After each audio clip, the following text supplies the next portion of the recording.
முன்னாள் மத்திய அமைச்சர் முரசொலி மாறனின் பிறந்த நாளையொட்டி அவரது சிலைக்கு திமுக தலைவர் கலைஞர், பொதுச் செயலாளர் பேராசிரியர், பொருளாளர் மு க ஸ்டாலின் ஆகியோர் மலர் தூவி மரியாதை செலுத்தினர்.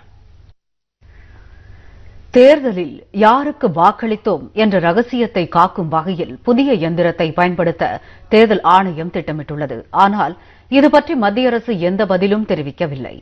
வாக்குப்பதிவில் புதுமையை புகுத்தும் வகையில் வாக்குச்சீட்டு முறை பொதுத்துறை வங்கிகளில் பணியாற்றும் பெண் ஊழியர்களுக்கு அவர்கள் விரும்பும் ஊருக்கு இடமாறுதல் அளிக்க நடவடிக்கை எடுக்குமாறு மத்திய நிதியமைச்சகம் வங்கிகளை அறிவுறுத்தியுள்ளது.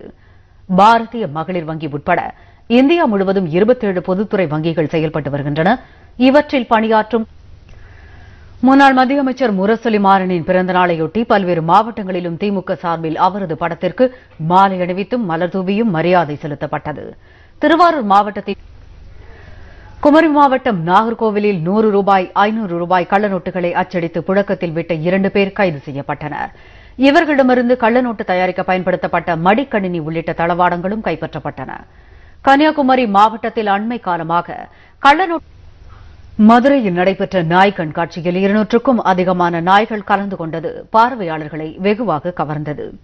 மதுரை காந்தி மியூசியம் மைதானத்தில் நடைபெற்ற நாய்கள் கண்காட்சியில் ஈக்வடாரைச் சேர்ந்த எஸ்பினோசா என்பவர் 47 வருடங்கள் தனியார் தொலைக்காட்சியில் செய்தி அறிவிப்பாளராக பணியாற்றி அதற்காக கின்னஸ் உலக சாதனையில் இடம் பிடித்துள்ளார்.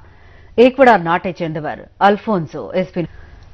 மீண்டும் தலைப்புச் செய்திகள்.